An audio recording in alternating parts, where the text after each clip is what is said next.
దేవుని పిల్లారా, ఆయన విలువైన రకంలో కనబడినటువంటి పరిశుద్ధులైన పిల్లారా, చేరువచ్చిన ప్రభునామంలో ఉన్నామని గ్రంథంలో కొన్ని మాటలు మనము ధ్యానించుకున్నాము. తిమోతికి రాసినటువంటి 2వ పత్రిక అపోస్తలుడైన పౌలు గారు రాసినటువంటి 2వ పత్రిక 4వ అధ్యాయము 2వ వచనము చదువుకుందాం, గమనించగలరు. వాక్యమును ప్రకటించుము, సమయమందును అసమయమందును ప్రయాసపడుము, సంపూర్ణమైన దీర్ఘశాంతంతో ఉపదేశించుచు ఖండించుము, గద్దించుము, బుద్ధి చెప్పుము. వాక్యము ప్రతి సమయంలో ధ్యానించుము, ప్రకటించుము, సమయమందును అసమయమందును.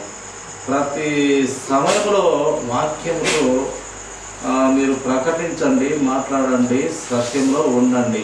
ఒకరినొకరు కనపరిచినప్పుడల్లా కూడా దేవుని వాక్యంతో మాట్లాడుకోండి అని లేఖనం చెప్తుంది. ఏం చెప్తుందంటే సమయమందును అసమయమందును. ఈ సమయం ఆ సమయం లేదు, ఎప్పుడు కనపరిచిన దేవుని వాక్యం మాట్లాడుకోవచ్చును అని లేఖనం తెలియపరుస్తూ ఉంది ప్రియుల. అలాగే పౌలు గారు ఒక గొప్ప మాట అంటారు. ఏమంటారంటే, ఆయన నా నోట నుండి వస్తే క్రీస్తు మాట రావాలా, లేకపోతే ఏ మాట రాకుండును గాక అని ఆయన చెప్పుకొని ప్రార్థించుకుంటాడు. నా నోట మాట వస్తే అది క్రీస్తు మాట రావాలి, ఇక వేరే మాట రాకూడకున్నట్లు కృప చూపెట్టు ప్రభువా అని ఆయన ప్రార్థిస్తాడు. అలా నిశ్చయించుకొని ప్రార్థిస్తాడు. యోబు గారు కూడా నా కన్నులకు మేలైనదే నాకు కనపడలాగున చూడు ప్రభువా, లేక నేను నా కన్నులను నిబంధన చేసుకున్నాను, నేను ఒక కన్యకను ఎలాగో చూడగలను అని అంటాడు యోబు గారు. ఒక కన్యను చూసేదానికి అతను నిబంధన చేసుకున్నాడంట. ఏమని? చూడకూడదు, తప్పుడు ఆలోచనతోనే చూడకూడదని నిబంధన చేసుకున్నాడంట ఆయన యోబు గారు. ఇలా దేవుని వాక్యాలు మనతో సత్యంలో బ్రతికేదానికి, సర్వసత్యమైన క్రీస్తులో ఉండడానికి మనకు భక్తులు కానీ చాలా విలువైన మాటలు మనకు తెలియపరిచి ఉన్నారు ప్రియులారా.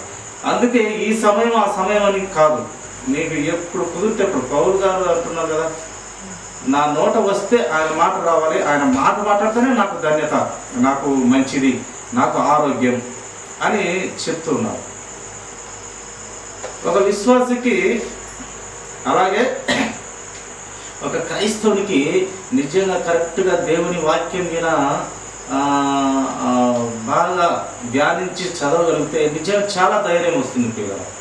ఏది? దేవుని విశ్వాస విషయంలో ఆయన క్రియలు జరిగించాలనే ఆలోచనలు చాలా ధైర్యము అది దేవుడే ఇస్తాడు.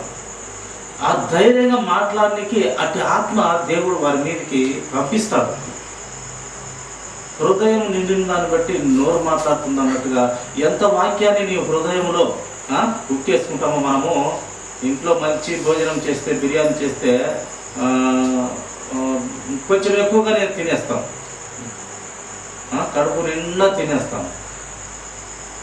అలాగే దేవుని వాక్యము ఎలాగ మన హృదయంలో బాగా కడుపు నిండా హృదయం నిండా మనం కుక్కేస్తే ఏమవుతుందంటే, మనము ఎక్కడైనా కానీ ఈ లోక సంబంధమైన లోక సంబంధమైన మాటలు మాట్లాడుతున్నా కూడా అనుకోకుండా దేవుని సంబంధమైన ఆత్మీయమైన మాట వస్తుంది. అది అతి కొద్ది మందిలో చూస్తాము ఆ విషయం జరిగేది. ఇప్పుడు లోక విషయంలో కొన్ని విషయాలు మాట్లాడుతూ ఉంటాం. ఒక నలుగురు కానీ, ఒక ఇద్దరు కానీ, ముగ్గురు కానీ చేరినప్పుడు లోక సంబంధమైన ఒక రాజకీయమే కావచ్చు, ఏదో ఒక న్యూస్ కావచ్చు, మాట్లాడుతున్నప్పుడు మధ్యలో ఎవరో ఒకరు దేవుని ఆత్మీయమైన సంబంధమైన మాట తెచ్చినప్పుడు, ఎందుకు అతనికి లోక సంబంధమైన మాటలు మాట్లాడేటప్పుడు అతనికి దైవ సంబంధమైన ఆలోచన వచ్చి ఆ మాట ప్రేరణ కలుగుతుందంటే, వాని హృదయములో వాక్యము కుక్కబడి ఉంటుంది, వాక్యంతో నింపబడి ఉంటాడు. కనుక కొన్ని మాటలైనా దేవుని మాటలు మాట్లాడి ఆయన జ్ఞానం పొందుకుందాము. నలుగురితో షేర్ చేసుకుంటే, నలుగురితో మాట్లాడితే మనకు తెలియని విషయము మనకు కొన్ని దేవుడు వారి ద్వారా మనకు తెలియపరుస్తాడు అనేది ముఖ్యం. అందుకే కాబోలు ఈ యొక్క పౌలు గారు మాట్లాడితే ఆయన వాక్యమే రావాలి, ఆయన గురించే మాట్లాడాలి, సంఘం అభివృద్ధి గురించే మాట్లాడాలి, లేక ఆత్మల సంపాదన గురించే ఉండాలి, ప్రభువుని వైపుకి కొంతమందినైనా తిప్పాలి. ఎంత గొప్ప మాటలు మనకు భక్తులు అందించినారంటే నిజంగా ప్రియులారా. పౌలు గారు, అదే పౌలు గారు ఆయన అంటాడు, నేను అన్యజనులకు జనులలాగానే ఉంటుంది. ఎందుకు అలా ఉండవలసి వచ్చింది? ఆయన ప్రభువుని ఎరగని పిల్లల కంటే ఆయన ప్రభువు ఎరగని పిల్లల్లాగానే ఉండి వారి మాటల్లో ఉండి చిన్నగా ఏం చేస్తాడు? ఆయన దేవుని వాక్యం చేస్తాడు, వారి మాటల్లోకే వెళ్తాడు, వారి లోక సంబంధమైన మాటలకే వెళ్తాడు, లేక వారి సంబంధమైన దేవతలు దేవుళ్ళ మాటల్లోకి వెళ్ళి చిన్నగా క్రీస్తు ఆలోచన, క్రీస్తు సత్యాన్ని ఆయన తెస్తాడు. అందుకే నేను అన్ని జనులుగా ఉంటుంది, చిన్నవారికి చిన్నవారి వల్ల ఉంటుంది, పెద్దవాళ్ళకి పెద్దవారి వల్ల ఉంటుంది అని గొప్ప మాటలు ఆయన మాట్లాడతాడు. కనుక మన దేవుని వాక్యము ప్రతి సమయంలో మాట్లాడమని మనకు లేఖనము చెప్తుంది.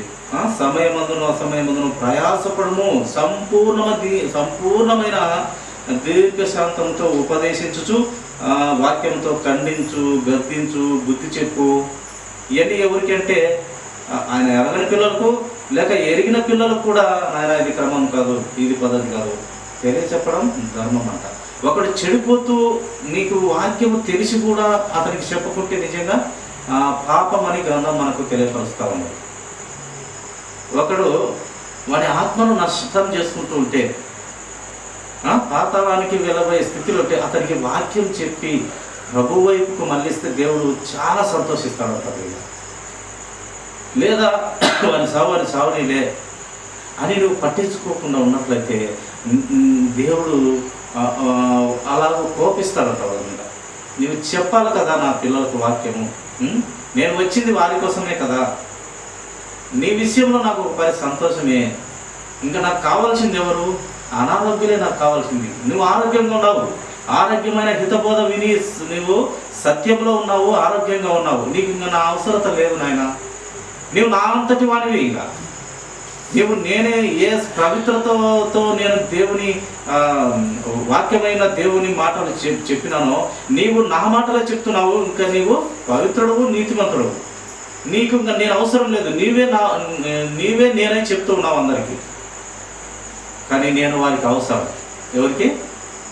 సత్యంలో లేని పిల్లలకి, పాపంలో నలిగిపోతున్నటువంటి పిల్లలకి, మత్తు పానీయాల ద్వారా, ధూమపానీయాల ద్వారా బ్రతుకులు నాశనం చేసుకున్న పిల్లలకి నేను అవసరం. నేను వచ్చింది వారి కోసం, వారి జీవితాలు కట్టడానికి, వారు సత్యంలో బ్రతకనికి, వారు నరకానికి వెళ్లకుండా వారి ఆత్మలను ఆపనికి అని ఆయన భక్తుల ద్వారా మంచి మాటలు గ్రంథంలో మన జీవితాలను బాగు చేసుకునేదానికి, సత్యంలో ఉండడానికి, ఆయన కృపను పొందుకోనికి అనేక మాటలు చాలా చక్కగా దేవుడు గ్రంథంలో వ్రాయించున్నాడు.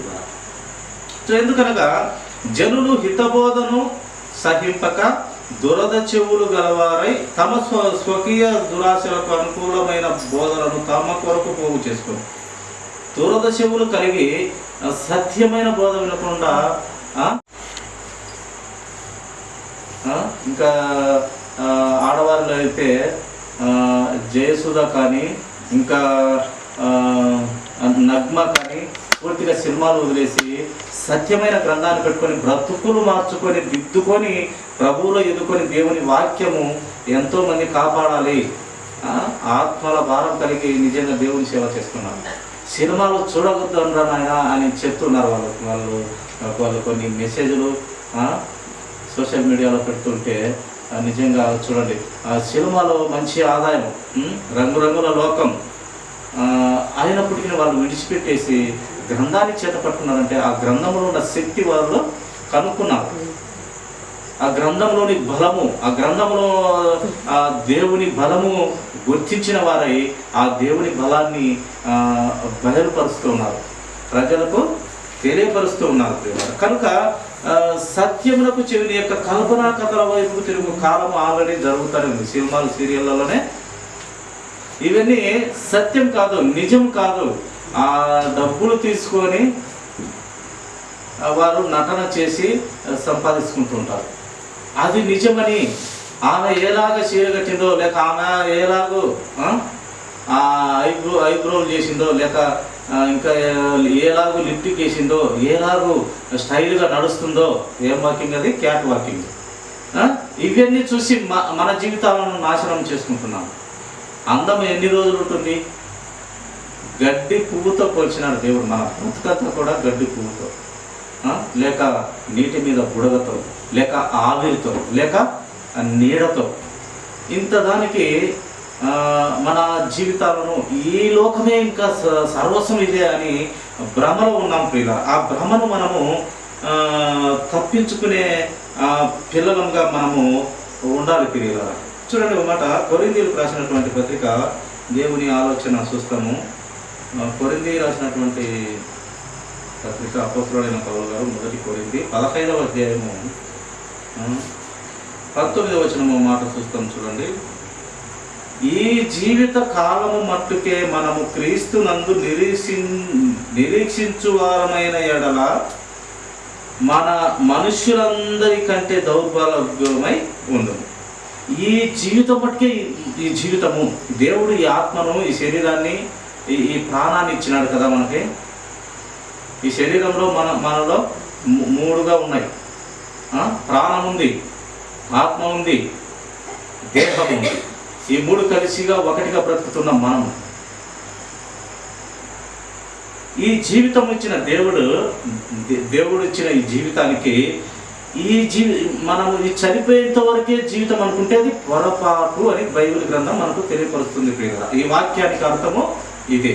ఈ జీవిత కాలము మట్టుకే మనము క్రీస్తునందు నిరీక్షించువారమైన ఎడల మనుషులందరికంటే దౌర్భాగ్యులమై ఉందుము.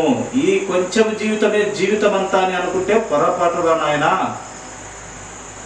చాలా జీవితము, గొప్పదైన జీవితము చనిపోయిన తర్వాత, యేసుక్రీస్తు ప్రభువారు వచ్చిన తర్వాత మహిమ శరీరాలతో లేపి నిన్ను పరలోక రాజ్యానికి చేర్చుకునే ఒక గొప్ప రాజ్యం ఉంది అని ఈ వాక్యము మనకు తెలియపరుస్తుంది ప్రియులారా. కానీ మన ప్రయాస అంతా ఈ లోకంలో అంత ఇంత సంపాదించుకొని ఆ సంపాదించిన ఆ పిల్లలకు దీంట్లో మనము ఈ ఆలోచనతోనే మన జీవితాలు ముగించుకున్నాం. కానీ కొంచెమైనా దేవుని మొదటగా నా నీతిని, నా రాజ్యాన్ని వెతకండి అని దేవుని వాక్యం అయితే మనకు తెలియపరుస్తుంది. నిన్ను పుట్టించిన వాడిని నేను అన్ని విధాలా నిన్ను చూసుకుంటాను. ఆకాశ పక్షులు చూడు, అవి విత్తవు కోయవు. ఆ కాకులు చూడు, ఆ పక్షులు చూడు, అవి ఏం చేయవునైనా వాటిని పోషిస్తున్నా నేను. మిమ్మల్ని వాటికంటే శ్రేష్ఠులను నాయన, నా పోలికలో నా రక్తం ఇచ్చి కొన్నాను, నా పోలికలో తయారు చేసుకున్నాను. నా అంతటి వారు కావాలని మిమ్మల్ని కోరి మిమ్మల్ని పుట్టించుతున్నాను నాయన. 30 కోట్ల శుక్రకణాల్లో నుంచి తల్లి అండంలోకి అన్ని కోట్లు పోతుంటే ఒక్కదానిగా నిన్నే ఏర్పరచుకున్నాను నేను అని దేవుడు మనకు బుద్ధి మాటలు తెలియపరుస్తున్నప్పుడు ఇంత ఈ కొంచెం జీవితం కాలం మట్టికే కాదురానన్న నిన్ను నేను ఏర్పరచుకున్నది. నా పోలికలో, నా చేతులతో, నా రక్తం ఇచ్చి వెలపెట్టి కొనలేని రక్తం ఇచ్చి నీకు నేను కొనుక్కున్నాను. నీవు నా సొత్తురా, నా బిడ్డవురా, నా కుమార్తెరా, నా కుమారుడవురా అని దేవుడు ఈ జీవితం మట్టుకే నీకు శాశ్వతం అనుకోకు. చాలా జీవితము మరణమైన తర్వాత ఉందని నమ్ము. తెలియనిటువంటి వారు లేక క్రీస్తులో లేనటువంటి వారు నమ్మండి. చాలా గొప్ప జీవితము ప్రభు దగ్గర పరలోక రాజ్యంలో సిద్ధపరుస్తున్నాడు. మనకు ఇల్లులు కట్టనికే యేసుక్రీస్తు ప్రభు వారు వెళ్ళారు.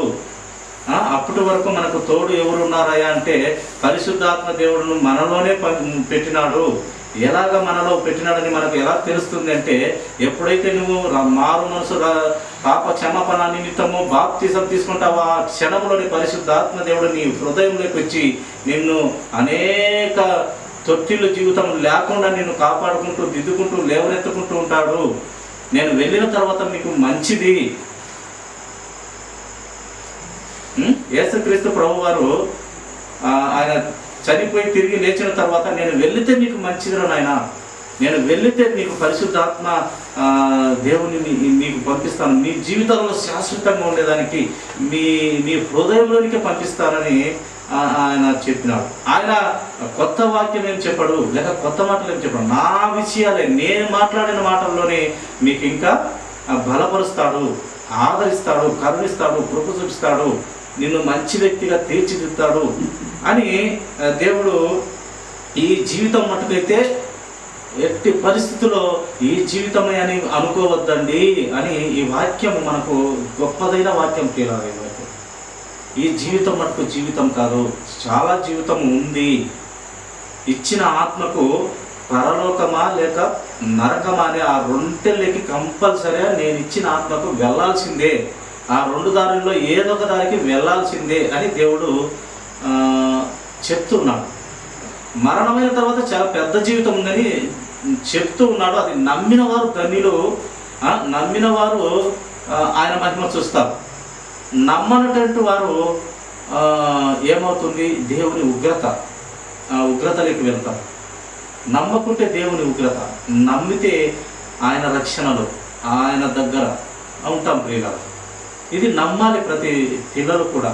చనిపోయిన తర్వాత చాలా గొప్ప జీవితం ఉంది అనేది నమ్మాలి. అందుకే ఆయన దేవుడు ఈ లోకంలో ఏది ఆశించదురా, మొదటిగా నువ్వు పిల్లల్ని కానీ, భార్యను కానీ, అమ్మ నాన్న కానీ, అక్క చెల్లెలు, అన్నదమ్ములు వీళ్ళందరి మీద ఆశ పెట్టుకోకుండా ఇది ఒకప్పుడు నీవు వెళ్ళిపోతావు, వారు వెళ్ళిపోతారు, ఏది మీరు శాశ్వతం కాదు. శాశ్వతమైన ఒక మనిషి ఉన్నాడు, యేసుక్రీస్తు వారిని నమ్ముకోరు. ఆయన ఎంత నమ్మితే ఆయన అంత స్థిరంగా ఉన్న దేవుడు. నీవు ఎంత విశ్వాసం పెడితే అంత నీకు ఆయన దగ్గరగా ఉన్నవాడు. ఆయన ఇప్పుడు కనపడే అప్పుడు లేకుండా పోయేది కాదు. ఆయన ఈ లోకంలో ఉంటాడు, ఆ లోకంలో ఉంటాడు, సర్వకాలంలో, భూత భవిష్యత్తు కాలంలో, సర్వ సృష్టిలో ఆయన కలుగు చేసిన వాడు ఆయన కనుక ఆయన ఉంటాడు. ఆయన నమ్మితే నువ్వు ఆయన దగ్గర ఉంటావు. కానీ వీరిని నమ్మితే వీరిని కొన్ని దినాలకు నిన్ను దూరం చేస్తాను, లేక వారినే దూరం చేస్తాను, లేక నిన్నే దూరం చేస్తానని దేవుడు. నాకంటే ఎక్కువగా నీ పిల్లలనైనా నీ భార్యనైనా ఎవరిని ప్రేమించొద్దు, నన్ను ప్రేమించిన తర్వాతే వారిని ప్రేమించు అని గ్రంథము, దేవుని వాక్యము, ఆ వెలుగైన దేవుడు ఆయన నోటి మాటలతో మనకు తెలియపరుస్తున్నాడు. అందుకే ఈ జీవితం మట్టుకే మనము క్రీస్తునందు నిరీక్షించు వారమైన ఎడల, ఈ జీవితం కోసమే క్రీస్తు కోసం మనం బతుకుతున్నామని అనుకోకూడదు.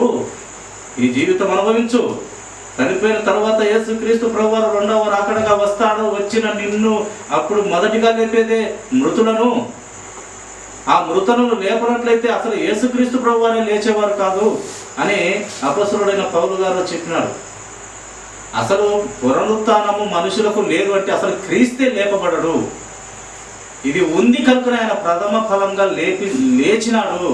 ఆయన దేవుని కుమారుడు కనుక లేచి మరణపు ముళ్ళు విరిచి నీ చేత కూడా మరణపు ముళ్ళు విరచనీకి పూనుకున్నటువంటి గొప్ప దేవుడు అని ఆయన ఎన్నో అద్భుతమైన మాటలతో మనుషులందరూ బాగుండాలనే కోరికలో, వాంఛలో ఆయన పరిశుద్ధుడైన దేవుడు ఉన్నాడు. చూడండి, తిమోతికి రాసినటువంటి మొదటి పత్రిక చూసుకొని ముగించుకున్నాము. 4వ అధ్యాయము 9వ వచనము చదువుతాం. చూడండి, ఈ వాక్యము నమ్మదగినదియు పూర్ణాంగీకారమునకు యోగ్యమునై ఉన్నది. ఈ వాక్యం అనగా దేవుడు. ఆదియందు వాక్యముండెను, వాక్యము దేవుని యొద్ద ఉండెను, ఆ వాక్యము శరీరధారిగా భూమి మీదకి వచ్చాను. వాక్యము దేవుడు, దేవుడే వాక్యము. ఈ వాక్యము నమ్మదగినది పూర్ణాంగీకారమునకు యోగ్యమునై ఉన్నది. పూర్ణ అంగీకారమునకు యోగ్యము ఈ యొక్క వాక్యం కనుక వాక్యము చాలా శక్తి గలది. అసలు ఈ వాక్యము పాపుల కోసము, వారిని రక్షించేదాని కోసము నమ్మదగినటువంటి వాక్యము దేవుడు. అవాక్యమైన దేవుడు మన కోసం ప్రాణం పెట్టి మనము బ్రతకనింపజేయాలని ఆయన ప్రాణం పెట్టారు. యాక్చువల్గా ఒక మరణం జరుగుతుంది, మళ్ళీ రెండవ మరణంలో నువ్వు నిత్య నరకాగ్ని పోకుండా తండ్రి యొద్దకు చేరాలి. రెండవ మరణము అగ్నిగుండము, నిత్య నరకము. ఆ దానికి పోకుండా నిన్ను కాపాడేదానికి దేవుడు ఇంకొక పట్టణము తయారు చేసినాడు. ఆ పట్టణము ఆ పరిశుద్ధులు నివసించే ఆ పరలోకాన్ని సృష్టించిన పరమ సృష్టికర్త, పరమ తండ్రి యేసుక్రీస్తు ప్రభువారు, యెహోవా దేవుడు, తండ్రి అయిన దేవుడు, పరిశుద్ధాత్మ దేవుడు కూడా. కనుక ఈ వాక్యము నమ్మదగినది. చూడండి, కొరింథీయులకు రాసినటువంటి 2వ పత్రిక 1వ అధ్యాయం 18వ వచనం ఒక మాట చూస్తున్నామండి.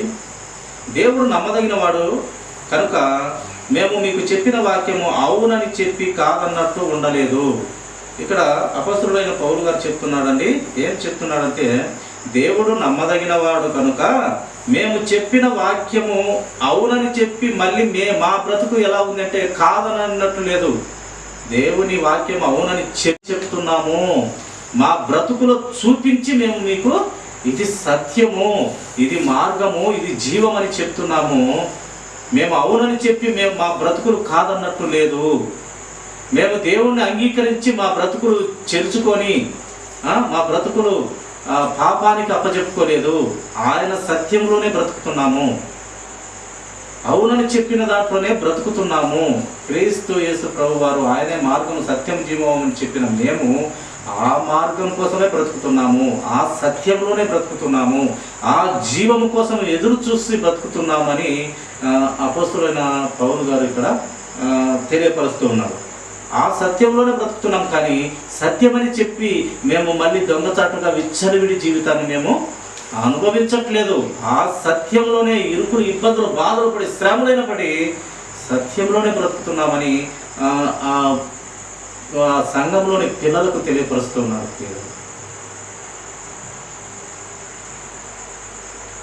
చూడండి ఒక మాట, ఆదికాండం 15వ అధ్యాయము 1వ వచనం చూసుకుందాము.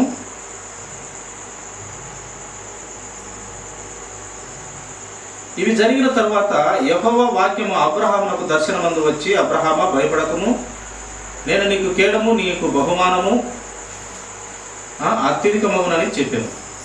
కేడము, బహుమానము నీకు అత్యధికమగును, నీవు భయపడకు.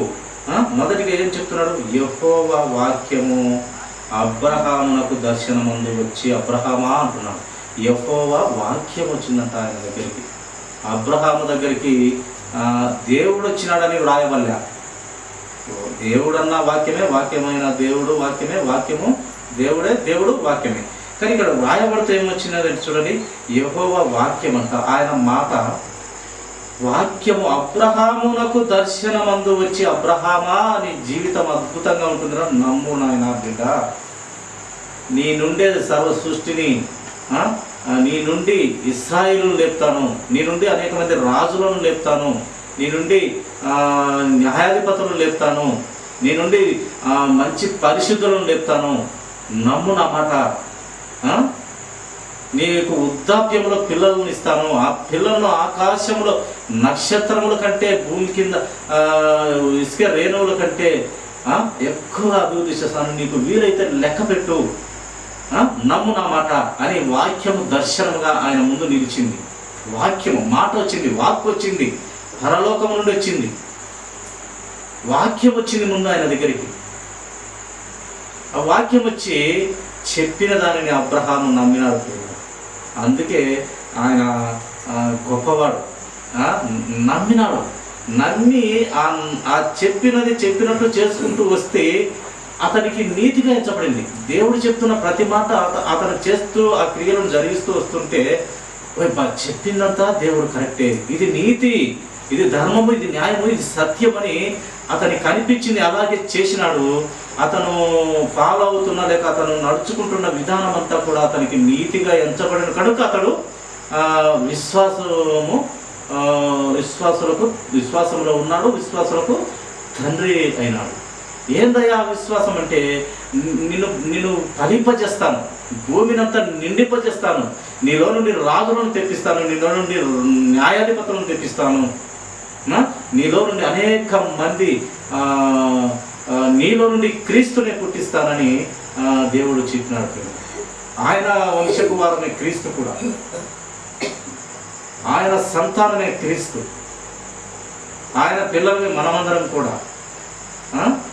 అందుకే జక్కయ్య మారు మనసు పొందినప్పుడు, ఇంకా కొంతమంది మారు మనసు పొందినప్పుడు ఇతను కూడా అబ్రహాము కుమారుడే, అతని సత్యములో అతని మాదిరికరంగా విశ్వాసం ఉంచిన వాడు, దేవునికి లోబడేవాడు, దేవుని వాక్యం వినేవారు, వాక్యాన్ని హృదయంలో ఉంచుకొని గ్రహికొనేవారు అబ్రహాం కుమారుడే. ఇతని పేరుకు జక్కయ్య లంచం తీసుకొని పాపి అయినప్పటికీ ఇతనిలో అబ్రహాము కుమారుని లక్షణాలు కనపడుతున్నాయి. చూడండి, ఇతనికి ఇంటికి రక్షణ వచ్చింది కనుక ఇతను అబ్రహాము కుమారుడే అని చెప్పినాడు యేసు ప్రభు. కనుక ఈ యొక్క వాక్యము చాలా గొప్పది ప్రియుల.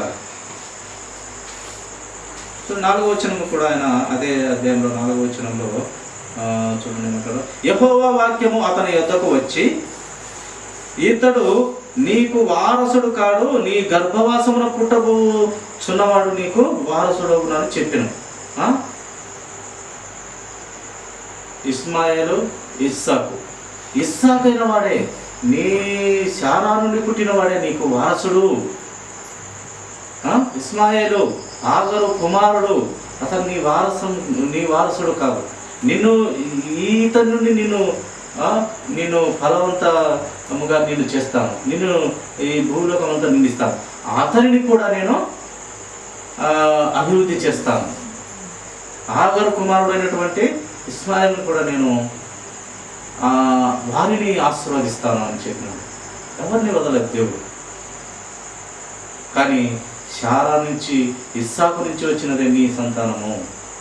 ఇవన్నీ చెప్పిన తర్వాత మళ్ళీ ఏం చెప్పినాడు దేవుడు, నాయన నీకు ఇచ్చాను కదా ఇంచుమించు 100 సంవత్సరాలలో కుమారుణ్ణి, ఆ కుమారుని ఇక్కడ నా చేతికి నాయన నాకు అప్పచెప్పు నాయన, ఇక్కడికి తీసుకుపోయి వధించు నాయన అని చెప్పినాడు.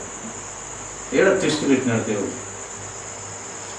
ఏందయ్యా నువ్వు చూస్తే ఆకాశంలో నక్షత్రం వల్ల చేస్తాను, కింద ఇసుకరేణు వల్ల చేస్తాను, ఒక్కని పుట్టించి ఆ ఒక్కని మళ్ళీ అడుగుతున్నావని ఆయన అభ్యంతరపడలేదు, డౌటే రాలేదు. ఆయన నమ్మినాడు వాక్యాన్ని. వాక్యము దిగి వచ్చింది, మాట్లాడింది, ఆ వాక్యాన్ని బలంగా నమ్మినాడు. ఒక్కనిచ్చి ఈయన ఎలా పండిస్తాడు, ఎలా ఆకాశ నక్షత్రం వల్లే చేస్తాడు, భూమి కింద ఇసుకరేణుల వల్లే చేస్తాడు, సముద్రంలో ఇసుకరేణుల వల్లే చేస్తాడు. ఏంది ఈయన కథ, ఏంది ఈయన చెప్పిన సత్యము, మార్గము, జీవము ఏంది ఈయన? చూస్తాము, ఇస్తాము. మళ్ళీ ఏ రకంగా పిల్లల్ని ఇస్తాడు, ఏ రకంగా నన్ను ఆశీర్వదిస్తాడు, పిల్లలతో ఏ విధంగా నన్ను ఆశీర్వదిస్తాడని ఆ ఒక్కరి సంపేనికి ఆయన బయలుదేరినాడు. అబ్రహామా ఆగునైనా ఆగు ఆగు ఆగు, వద్దు వద్దు వద్దు, చంపవద్దు ఆ పిల్లవాని. అదో కొమ్ములు తిరుక్కొని ఆ యొక్క పొదలో చిక్కుకున్న దాన్ని తెచ్చి బలివు, అతన్ని వదులు, నిన్ను పరీక్షించేదానికి, నీ గుణం తెలుసుకునేదానికి నేను చిన్న పరీక్ష పెట్టినాను. పరీక్షలో నువ్వు నెగ్గినావు, పాస్ అయినావు, చక్కగా నిన్ను అభివృద్ధి చేస్తానని. అందుకే ఆయనకు విశ్వాసాలకు తండ్రి అయినాడు. అందుకే విశ్వాసము క్రియలతో కూడిన సత్యంలో బ్రతికే పిల్లలకు విశ్వాసము, క్రియలు చాలా ముఖ్యం. రెండు కలిసి ఉన్నాయి.